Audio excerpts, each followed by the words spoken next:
using the chat for comments, questions, and everything throughout the session. So just tell us, where are you joining us from today?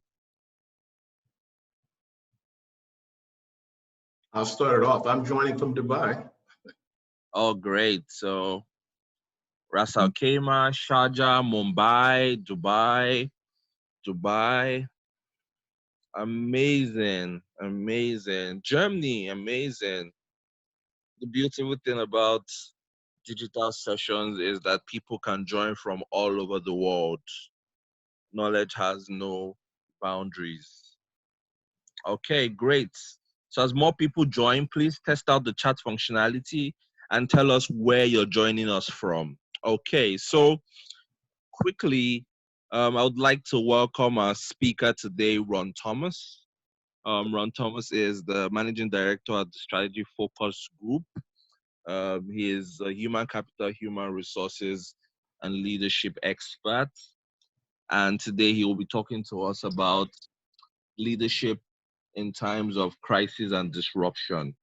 It's a very exciting topic because we're all facing some form of disruption in our businesses, in our lives at the moment, and we will face in the future. So we're really excited to get Ron to speak about this topic. So in terms of the format of the session, Ron will do an introduction and then delve deeply into the subject matter, and then we at different points we will have the opportunity to provide feedback, ask questions, and we'll go. So thank you very much, everyone, once again for joining us. Ron, you have the floor. Okay, thank you so much for that kind introduction. I don't really want to go into a long spiel on about who I am. I'm on LinkedIn and all those various social media platforms. But to give kind of a short burst, I've been in human resources for approximately coming close to 20 years. I've served as a training manager, vice president of human resources, chief human resource officer, manager of a consulting practice in New York City. And I left New York City to move to Saudi Arabia. And I lived in Saudi. I lived in Riyadh for about a year and a half as chief human resource and administrative officer. I left there to come to Dubai as CEO for Great Place to Work. And now I have my own firm, Strategy Focus Group, based here in Dubai. So thank you everyone for taking valuable time, specifically the Middle Eastern listeners from in our area. This is the beginning of our weekend, and I really appreciate you taking time to have this discussion around leadership. And it's so important today, but I want you, during this discussion, I want you to kind of broaden your horizons because leadership has gotten caught up in always thinking of the so-called C-suite. If you manage people, you are a leader. It's as simple as that. And I think that's how we're going to have to approach this moving forward. Because when you think of span of control inside of an organization, each person may affect 10 people. At Korn Ferry, they call that a climate zone. And you create the climate as a leader for that zone. That enhances productivity, KPIs, all the measurements that you would possibly use. So I want you to think of yourselves as a leader if you are managing people. If you're not managing people, I want you to think of yourselves as a leader in waiting, because everyone in the organization has an opportunity to lead and move forward, in their career, if that's what you're looking for. So what I want to do is, let me just share my screen.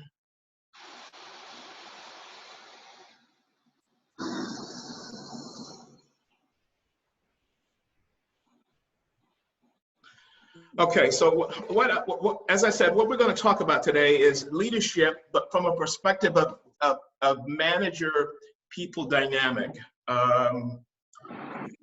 I think it was Gallup said that 75% of the effectiveness of a team is the dynamic between the team member and the leader. So this is why I said, don't get caught up in leadership from the perspective of the C-suite or the big bosses, so to speak, because you're viewed within your organization. If you're managing people, you're viewed as one of those leaders. So let's keep that in mind as we walk through what we're going to be discussing today. So the topic is around disruption and crisis. We've never faced anything like we're facing today. Dubai was on lockdown until this past week, and they lifted that somewhat. A lot of workers are still working from home. All of these dynamics are going to challenge leaders post-virus. So if we look at what we're going through now through a lens of a three-point lens, there was pre-virus, and that was the so-called normal. Now here is disruption, is what we're in now. And then what happens post-virus? So what we're going to have to do is start thinking through how are we going to approach this so-called new normal. And there's a lot of articles floating around from well-known brands as Harvard Business Review, McKinsey. But you know what? No one knows how this is going to look. No one knows how it's going to play out. All we can do is start trying to analyze what's happening now and try and think as to how this new post-virus dynamic is going to work. Now on the screen, I have 8 forces that are shaping, the future of work. We're now a Zoom call. Everybody's doing either Zoom, WebEx, Skype, you name it. Is that going to be the new normal? How is that going to transition our work model moving forward? Number 5 is transitioning work models, which is what's going to happen, say, post-virus. So how are we going to make that transition? There's a growing demand for new skills. I had a discussion with the head of HR for Choitrums, which is a major supermarket chain here in the Middle East. And one of the dynamics that came out of that conversation was around skill sets, and they were also labeled as essential workers, which meant they worked through this lockdown that everyone else was basically shut up. So that's workforce came into play because of the challenges of the virus. If you were to probably look on an org chart and you were to find a cashier, that would probably be the lowest portion or the lowest level of an org chart. But you know what? They're now an essential worker, and we couldn't have survived without them. The other dynamic is the logistics centers that had to get those perishable items, groceries, restocking shelves, and all of that. So the dynamics of the workforce, when we talk through strategic workforce planning and talk through critical role analysis, that has changed somewhat because essential workers have now become the strategic role moving forward. Changing employee expectations. I noticed when we were watching, the people were texting in as to where they were calling in from, watching from. There were countries all over the world. What's going to happen if you were in a situation and your company was on total lockdown and everyone had to work from home, but your policies and procedures did not allow that? Your employees are now working from home. They're still producing from home. Their expectations is going to change post-virus. And we need to start thinking about that work from home model and how that is going to play into this new dynamic, because the business environment is changing. We have never had a crisis of this magnitude. Are we preparing our crisis management forms? Are we putting the steps together from a crisis management perspective that organizations are going to have to kind of walk through some model? I'm a model agnostic, but there's certain steps that you should take in trying to prepare this workforce to move forward. So there's a lot of changes that's going to have to be addressed. And it all comes back to this workforce disruption that's facing us, as we're seeing it now. I want you to think of this slide and think of your team members as you speak to them next week or once they come back post-virus. Everyone is thinking about something.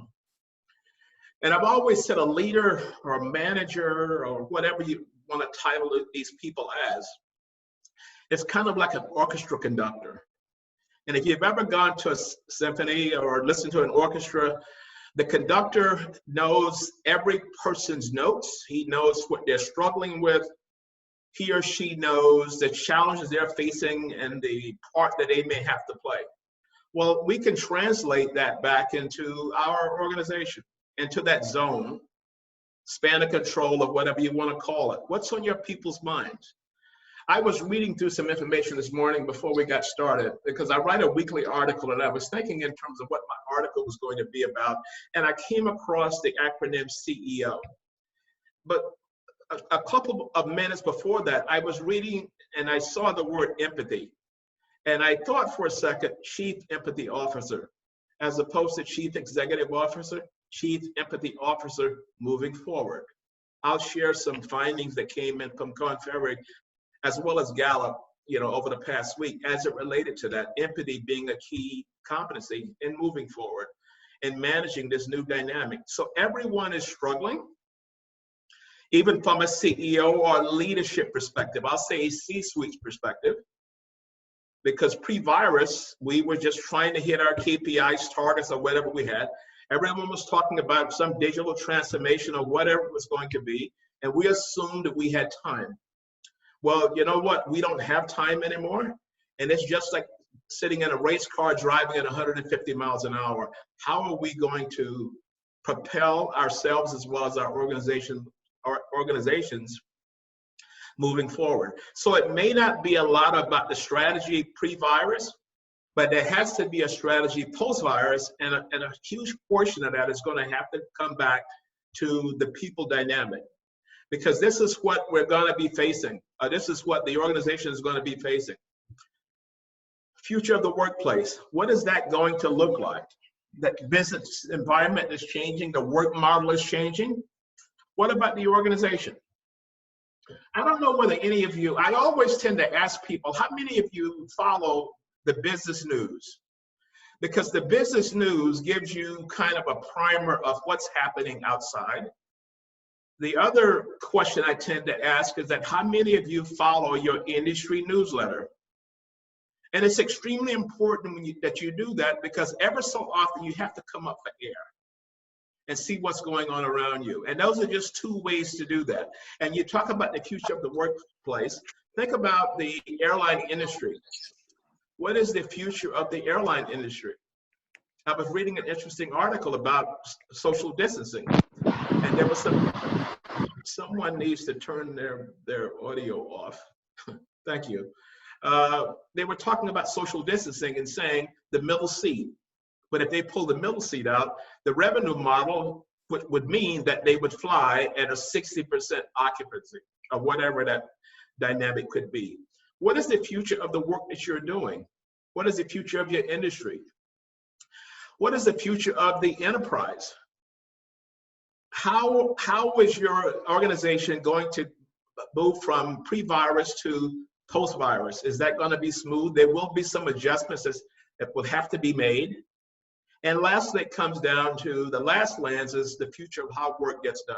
I think that's going to be a tremendous impact. If any of you on the call now are working from home, think about what happens when you go back to work. Think about if you had hard policies that said no people working from home, and now all of a sudden you have experienced working from home.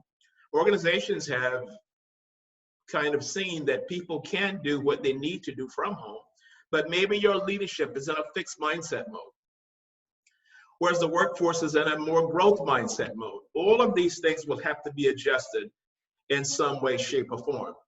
So as I was looking through the paper over the past week, here's some things that I saw, and I'm thinking about leaders in those organizations. And I'm not going to go through each one of these. One I do want to touch on was Zoom layoffs. A company laid off 400 people. 400 people received invites to a Zoom meeting. They logged onto the Zoom meeting, and there was a pre-recording that came on that basically said that everyone on this call will be laid off. Further instructions, HR will be in contact, blah, blah, blah. So I'm thinking, where was the leaders when this was decided?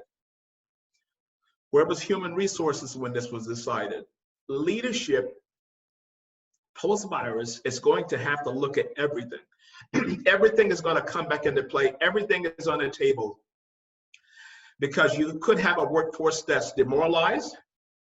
They may have been demoralized before the virus came about. And how are you going to transition that? If your connectivity or culture, which we'll talk about a little later, was in a negative, your engagement was in a negative, your work is twice as hard because you didn't have it coming into this disruption that we're talking about. Nordstrom, which is a major high-end store in USA, just filed bankruptcy last week. A week prior to that, Neiman Marcus, which was another high-end store, filed bankruptcy. If you're in retail, what's going to happen? How are we as leaders within your organization, how are we going to communicate? Because the slide that I showed what each person is thinking, they're reading the news, they're watching the news, and they see these things happening. They may have colleagues that have been let go. So all of these dynamics are coming into play, and it's kind of like being thrown in the middle of an ocean and trying to swim back to shore. But we have a little breathing room now to start thinking through, and every leader should start thinking through what's happening post-virus. If you're managing a team of 3 people, are you talking with them? Are you trying to fill them out as to what's working, what's not?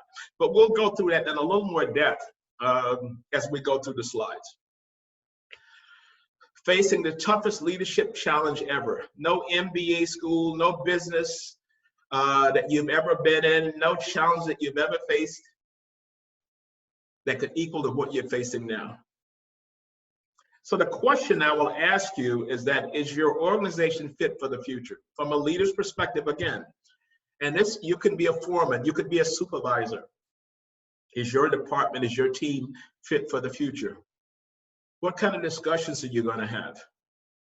Are you listening now?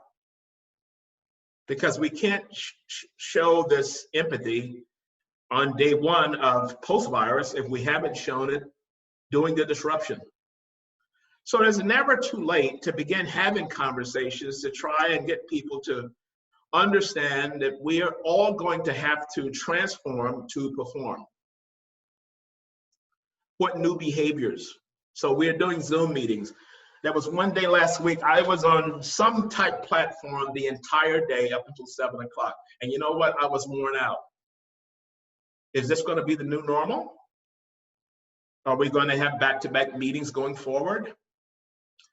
What do we want to preserve that worked, and what do we want to possibly change?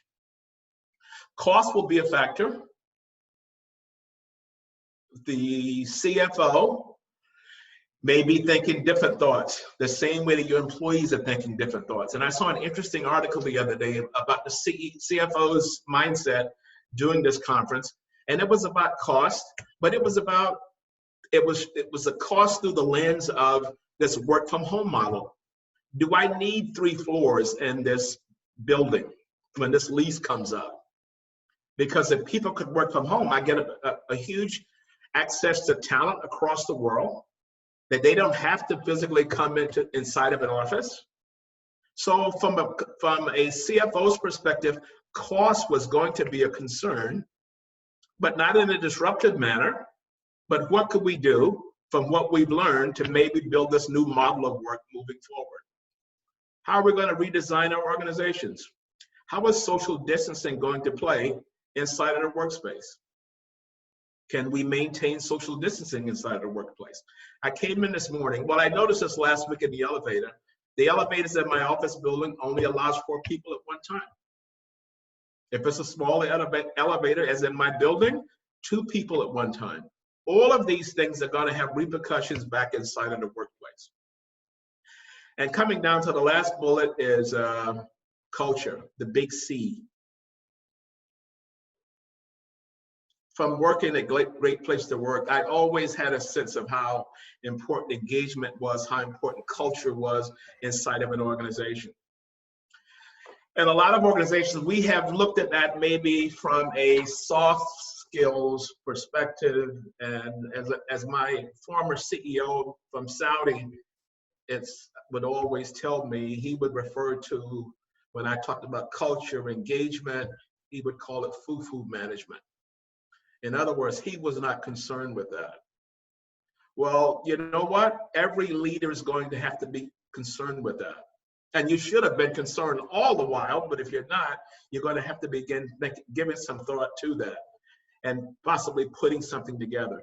Now, I came across this article this morning as I was reading some information from Korn Ferry.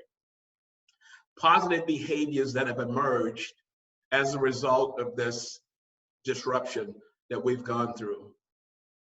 Decisiveness, making decisions. Can we wait, or do we need to make a decision now? Think of the airline industry and the hard decisions that they had to make.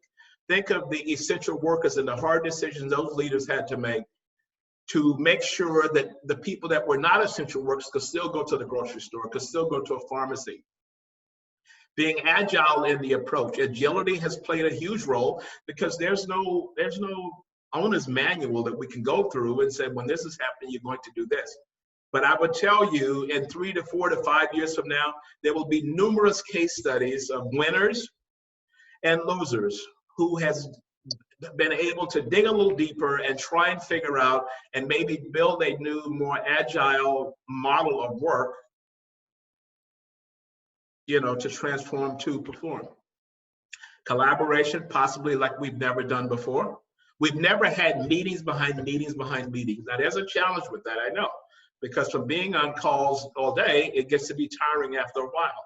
But you tend to collaborate more with people now than you've possibly done before.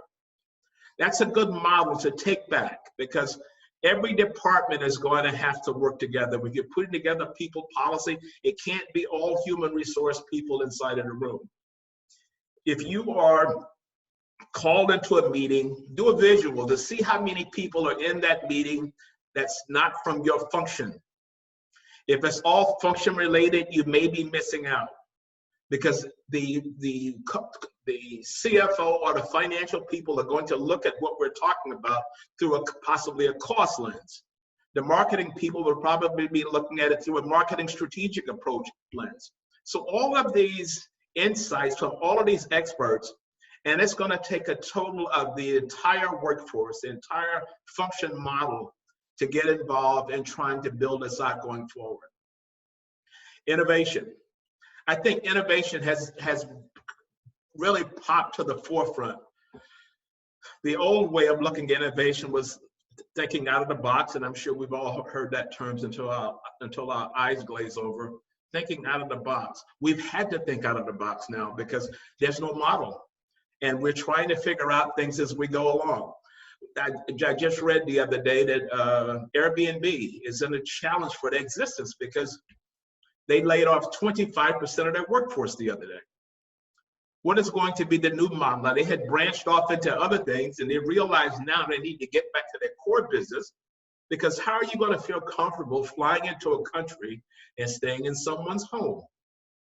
So innovation will possibly come about. The entire story behind Airbnb came about in 2007, 2008, when someone was trying to get a hotel room and all the rooms were booked, and started renting out their apartments. And that's how that came about. So innovation lots of times can pop up through disruption, because it really causes you to get out of that box or that bubble that you've been in over a period of time.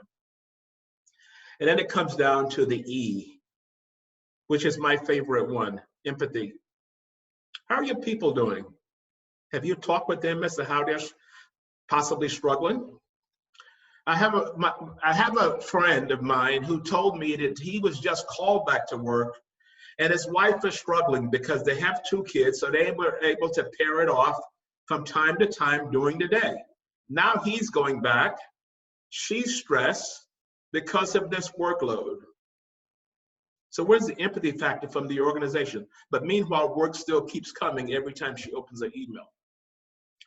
So all of these behaviors that they are coming through based on Korn Ferry's research that are positive, that we could take back inside of our organization to basically build a new model through these lenses, allowing our people to be more precise, more connected to their teams, to their organization. I always try and look at, I use kind of a nucleus model. If you think of a nucleus, the center of that nucleus would be In a case I used, a case study I used, it was the human resources department.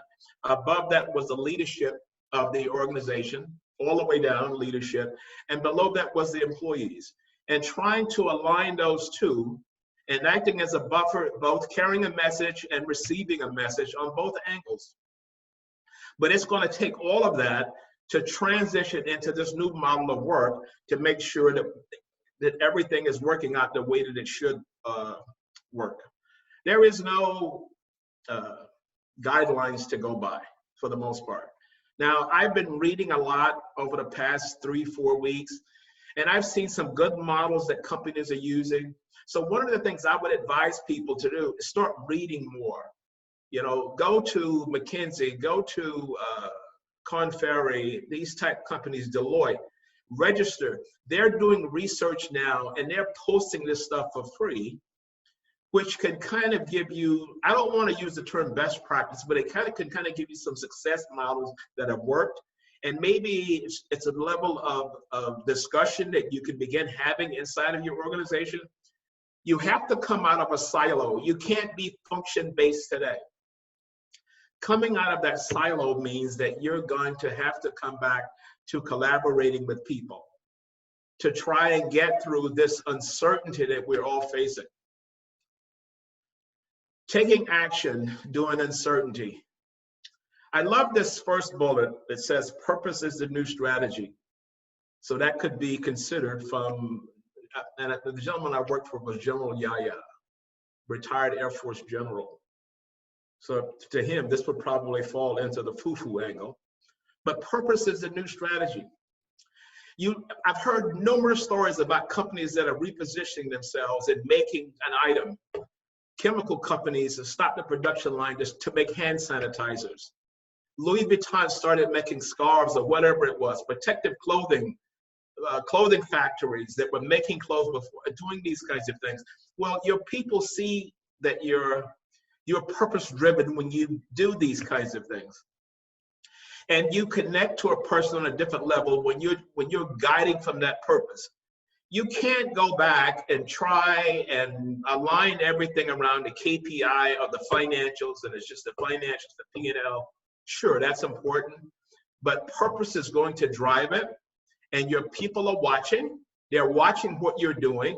If you're trying to put them into unsafe environments, they're watching that. In the US, there's a big discrepancy now because meat manufacturing plants want people to come back to work. But they haven't devised a coherent strategy across that industry because people work very close together. And in social distancing, from a productivity perspective, it may not work. But what purpose are they going to develop to make sure that that industry is aligned with we're all in this together kind of approach? Priorities versus long-term strategy. Investment firms, venture capital firms no longer look for 5-year plans. That's a thing of the past. And I think this disruption has showed people that has really played out in what we're headed through now. So if you think in terms of priority, what needs to be done? Organizational capabilities creates focus and discipline. One of the other things that popped up as a result of this disruption is the supply chain. And the supply chain in US markets, in Italy, and a lot of these countries are really being stressed to the point of almost breaking down. Grocery stores now are limiting how much of an item you could buy.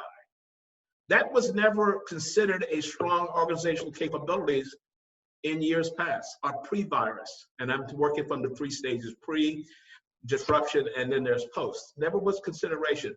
That's a key driver moving forward. That's a key critical role moving forward. Logistics, getting it from point A to point B. Agility comes back to having the right people, data, analytics. What are we charting? What feedback are we getting? Sometimes when you use the terms data and analytics, people's eyes glaze over because they think you're talking from a statistical model. But how many times, if you watch the news, have they talked about modeling from the virus? Modeling from the virus. It's the same thing. How are we going to model a new workforce moving forward? Are we going to base it on gut feel, or do we have data to back it up? If we had people with those capabilities, they would be able to come up with some independent variables over a period of time that we could start checking something. If you stayed in a hotel, by Wednesday of that week, you would receive a survey that says, how was your stay? Why couldn't we use that approach now for our workers? What's working now?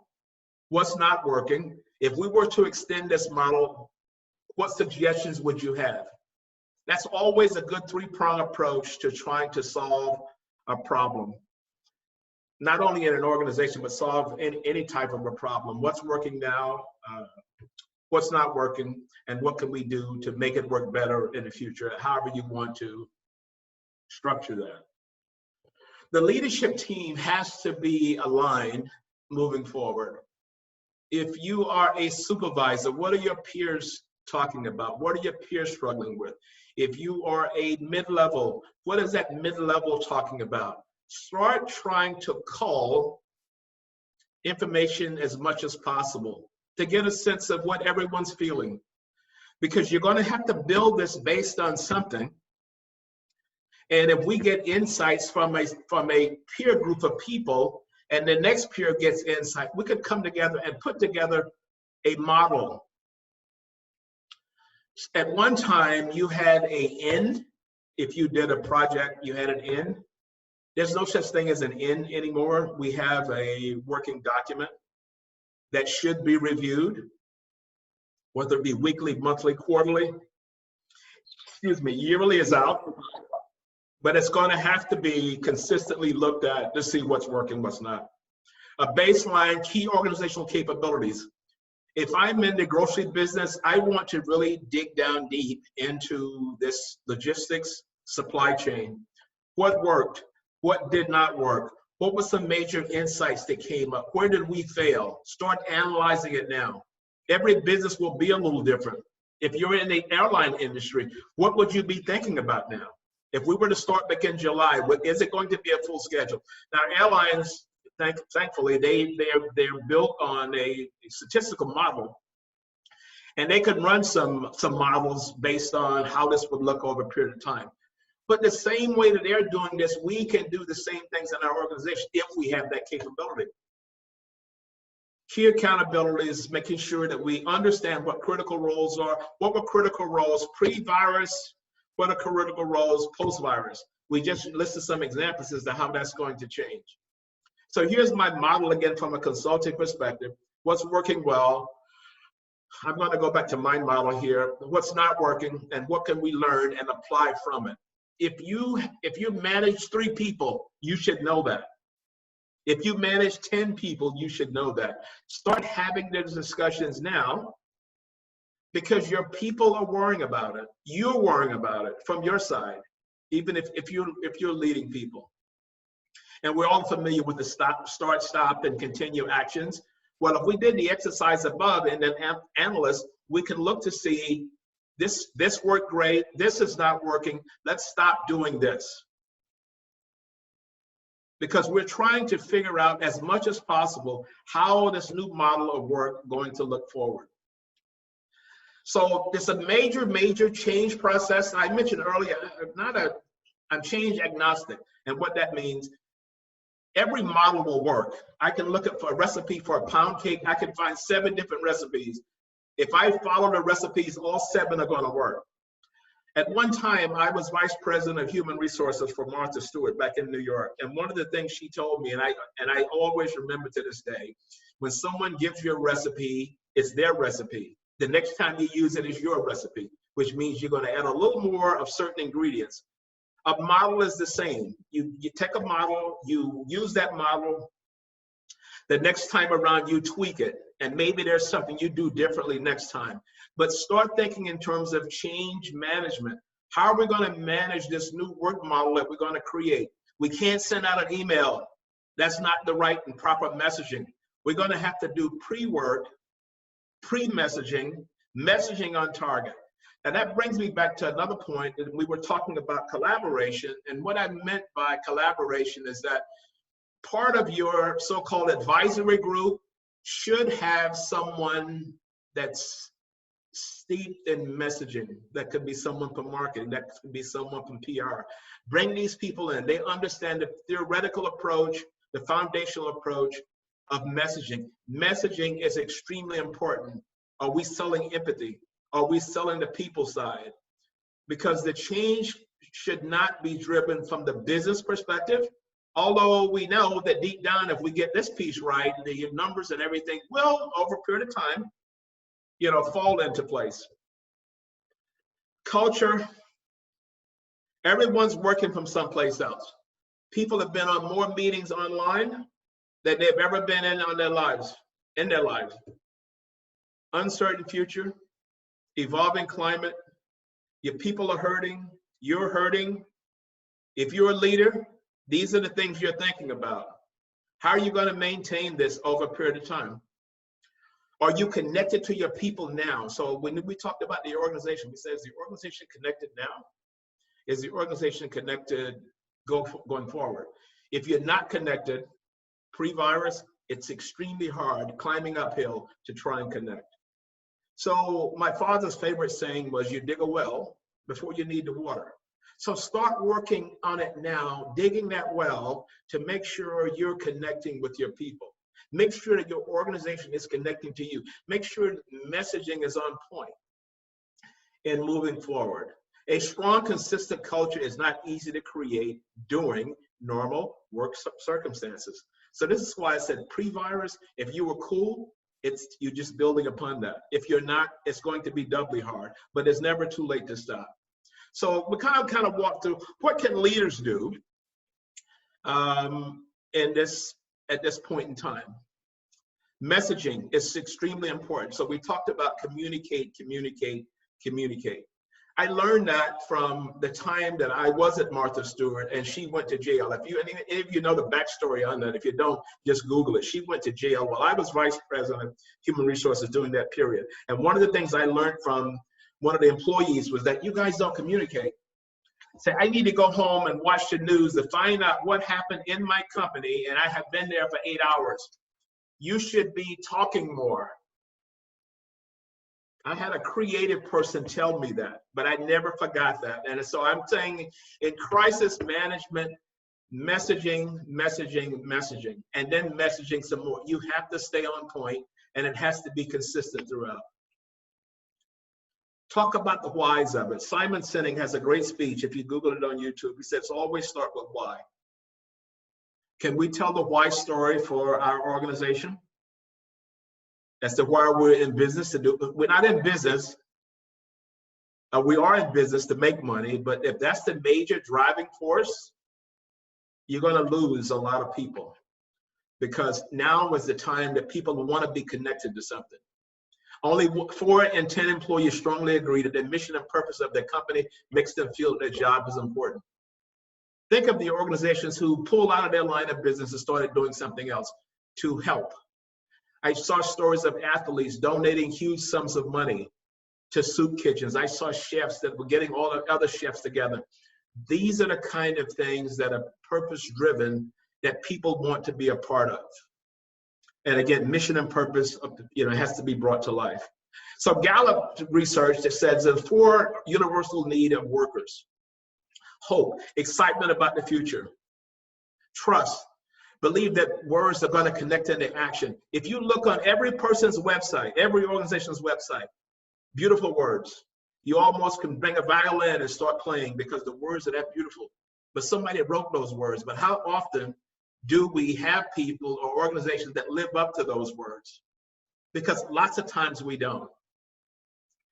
So hope builds excitement about the future. Trust, believe that words will connect into action. Compassion, understanding of others. Chief Empathy Officer. That's going to be my new blog post this week, Chief Empathy Officer. If you are Chief Supervisory Officer, Chief Empathy Officer, same thing. Because whatever the span of control is, people are looking to you as their leader to bring something to the table. We all want stability, but that's kind of hard today. But we can try and do whatever we can to make it as stable as possible. But the way that we can do that is understanding what our people are going through. If we understood that a little better, we could possibly build out something or collaboratively come up with some kind of solution. So here's where it comes back to the messaging piece. Every message that comes down. So pre-virus, I would always say messaging to connect, messaging to sell. I'm saying messaging within a message.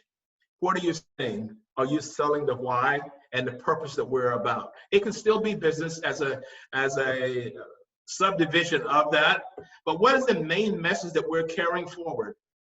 And is that resonating with the employees? You can always ask them. There's a technique that we use and that I've always used in consulting is that when I figure out what the problem statement of business challenge is, I want to find out what audience is going to be impacted. And then I'm going to go to that audience who's impacted and I'm going to ask them to help me solve this. You can't solve it unless you go to the audience that's going to be impacted, and that's your workforce. So your workforce should be heavily involved as much as possible. What can leaders do? Recognize that everything is shifted. The way that we interact every day. How often was that leadership team connecting throughout the organization? All hands on meetings, all those things are important today. We have to establish new working rituals going forward. The days of the 9 to 5 coming into the office, 8 to 4, whatever it was, all of that's changed and disrupted. So it's not only that you're trying to build a new business to get back on track, but you have all of these issues internally. The foundation has been ruptured, and we're going to have to put that together possibly before we start worrying about getting those revenue numbers back up. We have to make sure the foundation is structured enough for us to step out and move into this so-called new normal. Checking in on employees' needs, showing employees that you care about them as a person, not only as a producer of work. I was on a call last week, and there's one of the questions that came up was the fact that the work model or the C-suite was of a fixed mindset and said under no circumstances would they allow working from home. Once it comes back, everybody's coming back into the office. And then we started thinking that through. Well, what about social distancing? What about the policies behind that?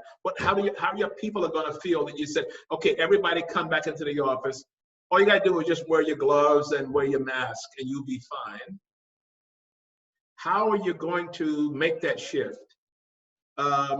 Because that's a lot of concerns that are coming in from those people. My friend who's the Chief Human Resource Officer for Troytrum's, 3,400 people, all essential workers.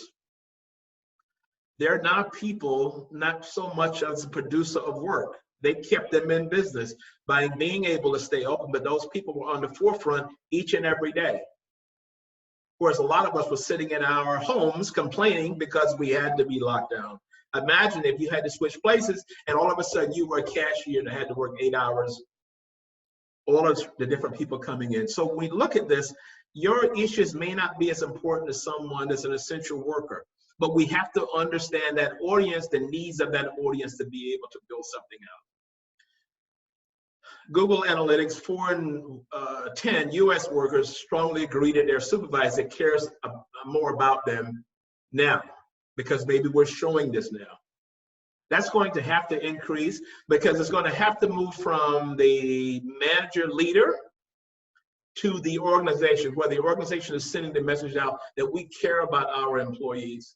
So one of the examples Kanal gave me was that they had one employee who had contracted the virus and was in the hospital for like 14 days, and he was cured. He was concerned about coming back to work. His employees in that store were concerned about him coming back into the work. So what they decided to do, the leaders of the organization met that gentleman on that first day and welcomed him, kind of a ticker tape parade and coming back in. Showed an appreciation, gave them a chance to message throughout. Unique. Would you find that in an instruction manual? No. But from an empathetic manual, imagine how you would feel if you were coming back in and your people, your fellow workers did not want you in that environment, but you showed that commitment moving forward. So one of the things I told him was that every one of those people that are working for your organization will go out and tell that story. They will tell someone, someone else will tell someone, and this is how you build a brand of caring for your organization. But again, lots of times you have leaders that are in a fixed mindset. They're in a totally different time zone. They may not do well going forward because that fixed mindset is kind of, it's not going to play well moving forward. Recognize your employees, people who are performing well. What can we do to recognize these people who were on the forefront, who kept you alive for the past month? And I'm referencing back to that particular case. If you were an essential worker environment, if you were not a non-essential worker environment, who's doing good things? What can we talk about? People, recognizing people.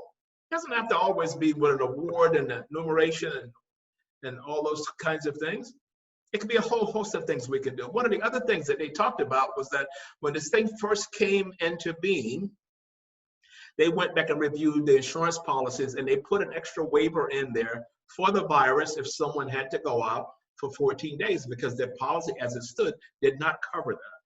That was a great message to send out. That was a comforting message to send out because if I'm sitting there and I've got to check out 100 people in a shift, I feel a little more comfortable now because I know that I may not, if I am disrupted, the organization will take care of me. So we think in terms of recognize as much as possible. Employees will have to understand moving forward. So it's not all on us, but our employees are going to have to understand what the culture is. What is our motivating mission? How are we messaging that throughout the organization? This is a good story to tell as to how we've gone through this once we get on the other side of all the good things that happen. And tell that story to our people. Great opportunities to develop, great opportunities to learn. Learning and development departments should be monitoring all of this to see how can we build a better model for leaders. How do you manage virtual teams if you go to a full model of working from home? How does a manager who's used to face-to-face manage from a virtual perspective? That's a different skill set. Maybe that's a course that we put together, a learning opportunity that we put together to give people new skills in managing in this environment.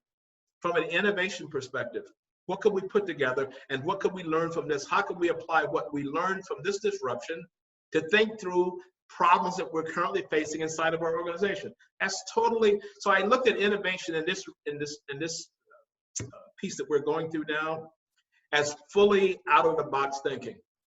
Because a lot of things that have come up from here, where did they come from? It came from just thinking through how could we approach something when there's no prescribed way to approach it. And so everything can be thrown on the table. So how can we develop people? So three-phase approach as we're closing this down. What about the people who never left? That could be the essential workers. That could be the cashiers. That could be the distribution people. What plans are we going to have in place for them once we get back to the new normal? The returning vanguard, a lot of you people are in that category. When you return to work, what is from an organization perspective, what are we putting together to welcome our people back? What are our policies going to look like? People are going to be looking for different expectations. Policies that were rigid may need to be a little more fluid. Think through it now. Remaining employees who return in the workplace in future ways. That could be people that were possibly on furloughs, you're not bringing them back. Each one of those are a different category of people. Each one of that section of people comes from a perspective that we're going to have to think of a strategy to deal with each one of those categories. The Dubai government put out a document last week to help organizations transition back into the workplace, but it was done from an industry perspective. And if anyone gets a chance, they put it out on several different media functions. It was the most beautifully designed document that you could use as a model to put something together post-virus or start thinking through. You have time now, and you're going to have to start making this work. So in closing, there's a quote I love from Charles Dickens. It's the best of times, and it's the worst of times. It truly has been the worst of times with the disruption we've had. I've lost 3 family members over the past month, over the past 3 months. And we all have stories. We all know of somebody who were affected. We know of people who are still affected now. Worst of time. But what can we learn from this moving forward? Best of times, getting back on track. How can we move this to a different level of more caring, more tying into empathy? Because people are worn out. Your employees are worn out. People are trying to understand what's the new normal going to look like. You're the ones in the driver's seat, and I'm assuming everyone on here has some leadership within inside of an organization. This is what we need to begin thinking about. So it's the best of times, it's the worst of times. Culture helps guide organizations during this time of change. And there's no better test for the strength of your culture than a challenging, chaotic, and uncertain times. And that's exactly what this is. And with that, I want to thank you for attending this session. We have some time. So if there's some questions, the administrator can read those off to me if you want to. Amazing, amazing. Thank you so much, Ron. This has been an amazing session. So everyone, we have some time for questions. Please use the chat functionality and just ask your questions. Ron, you talked about the document that the Dubai government has released. It will be great if we have that document so we can send to everyone in the post-event email containing this video as well. So okay. we'll liaise with Ron to get that document to share with you. So if you have any questions, if you have any particular leadership questions, we have one question right now in the chat. The question is from Campus. He says, Ron, my question is, sometimes if we show empathy, I run out of ideas on how to help the person if the problems are personal, or what can I do as a leader? There seems to be no solution that is acceptable to the person sharing. When that happens, I feel stuck, like I've unearthed an open Pandora's box. Yeah, I know. So I'm going to go back to the model I always use. If I want to solve a problem, I'm going to go to the audience that is impacting. So if I were dealing with that person, I said, the discussion may turn to, let's try and come up with a solution to this, but I want you to drive the discussion. You tell me what would work, and we'll see whether we can accept that or whether we could build a hybrid model from that. So that puts that person at ease somewhat, because they're kind of brought into the solutioning process. But if I keep giving you ideas and you're rebuffing me at each point in time, they're telling you right there that those are your ideas. And whereas you may have thought that was the greatest idea since sliced bread, but they're not connecting with it. They're not getting it. So it's a partnership. The terms I've used is partnership. I've used collaboration. I'd want to sit down over coffee outside of an office and have a heart-to-heart conversation. The struggles you're having, let's pair ourselves, let's collaborate on coming up with a possible solution. I don't know whether we can get whatever we come up with approved, but at least it's a starting point. You tell me what you would need to make this work or make this problem go away, either 100% or we 50-50 on it. And that's the way I would approach that. Always remember, to solve any problem, who's the problem affected? And it's called, in our business, we call it an audience profile. Who's the problem affecting? And they have to be a part of the solution. Otherwise, it's not going to work. Short case study. A client in Bangkok had created a new HR process. And starting on Monday morning, the process that normally the workflow would go to HR, HR would make the decision, and then it would go to the manager for approval. They pulled that process away and redesigned it so that process generated by the worker went directly to the manager.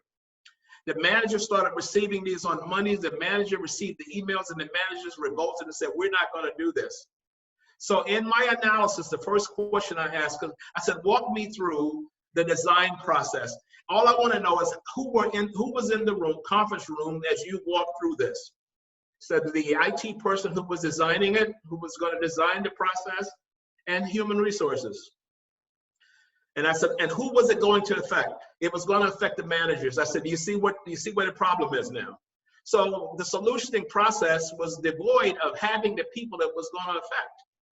So in a lot of cases, it's not in a lot of cases, in all cases, you think of the audience and you go to them. At least that's a starting point, and people feel that they have a part of the solutioning. If I just give you the solution, they may push back. Amazing. Okay, so we have a question here that says, is it the end of full-time employment? So I'm going to take two questions together. One is it the end of full-time employment? The other one says that as what if as a leader, you work with ideas that are out of the box, but you still have senior management who have a fixed mindset that will hinder your way forward. So those are two questions. Is it the end of full-time employment? Then what if as a leader, you have ideas that are out of the box, but you have senior management who have a fixed mindset? Yeah, first reference to the second part of that. There's a book out, and I would advise everybody to get a copy of it. It's by Gallup. It's called It's the Managers. And they have all the data that backs it up. And lots of times, what inhibits progress inside of an organization is leadership. Because fixed mindset, growth mindset, fixed mindset says this is the way we've been doing it, we'll always do it this way. Growth mindset says, I need to work from home some days. I work from home for 2 weeks, 3 weeks, and everything works. So a leader like that, I would analyze, this is another process, and I don't mean to use buzzwords. I do stakeholder analysis. I want to know that leader, I want to know every leader, what motivates them, how open they are to new ideas.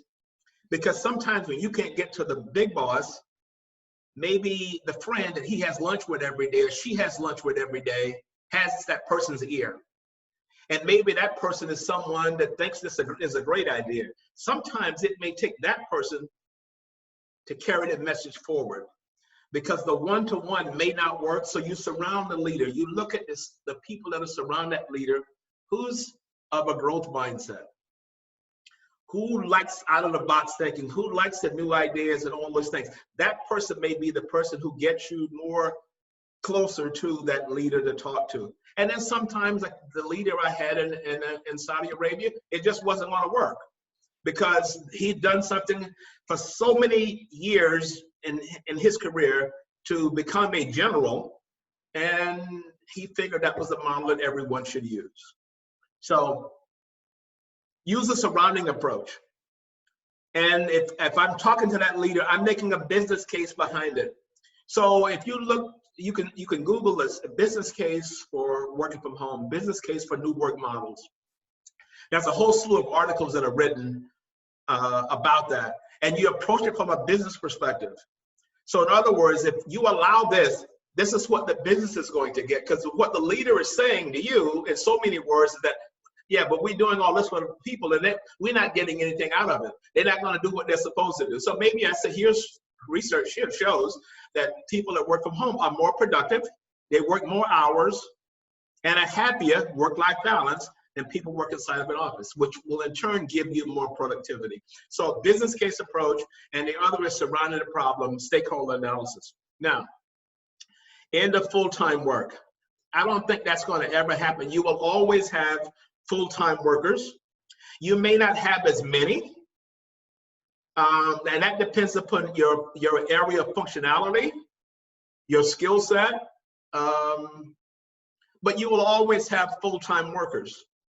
So they use the term gig economy. The way I look at gig economy is great if these people that are doing the gig could could turn that into a fully functional paying position. But if they're struggling from project to project, if the right opportunity came around, they would shed that gig uniform to go back in-house. But maybe you could entice them to come back in-house if your model is different. You can still work from home. Here are the deliverables, and here's what's needed. As long as you do that, everything else is fine. So when you think of the work model for a workforce, it will never be the amount of full-time workers that you have now. That's almost a given. But there will be new models of work. If I look at new models of work, I can hire someone who is a statistical statistician who lives in Oman, and the work is all virtual.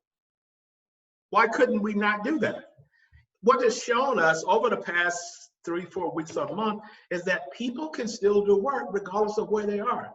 And this physicality of being inside of an office at a desk, and this is the only way you're going to be a good worker or whatever these leaders are talking about, that's an old mindset. So that comes back to that second question again about that fixed mindset.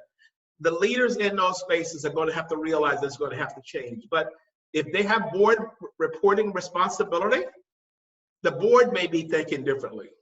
So the only other thing I'll add to that, your HR person has to be a part of the strategic model going forward. They have to sit in on these meetings, and their function, they're bringing to the table is the culture aspect, purpose-driven model, whereas the finance people are looking through a lens of cost, marketing, everyone's bringing their specialty. But it's imperative now that the human resource, the people expert, is sitting in on those meetings. But to close it out, no, we'll always have full-time, but that's going to be reduced. Amazing. So we're out of time now, but just before we leave, there's just one more question. So this is the final question before we close. So this is, how will advocacy, lobbying, and thought leadership post-COVID look like? How would thought leadership, I don't quite understand the context of, how would thought leadership look going forward? Can you read the question to me again? Advocacy, lobbying, and thought leadership post-COVID look like? Okay, so you say lobbying, so that could be external third party. I'm just thinking of that. What I would do from that perspective is that whatever industry you're in, start reading your industry newsletter to see how your industry is going to shift. Because the industry association is a must today. They have the time, they have the resources to research everything, and they will give you talking points because they've done their research and it's credible. But more importantly, if I'm in an organization who's going through major shifts, I need to be in the meeting room. I need to be parts of the discussion. And I need to start seeking people now and collaborating now, even before it comes time to get back into the post-virus kind of approach.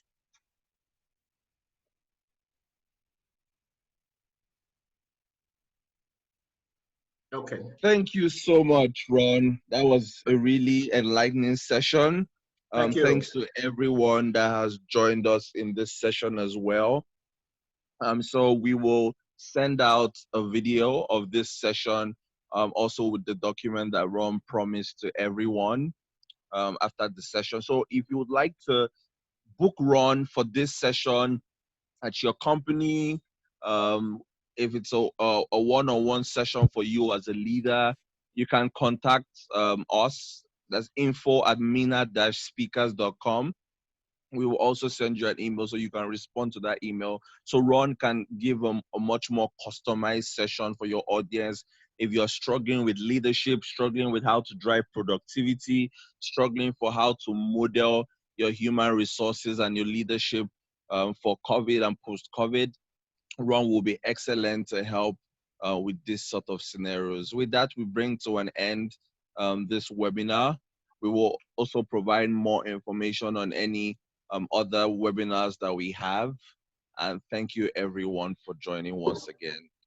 Enjoy the rest of your day. Thank you. Bye-bye.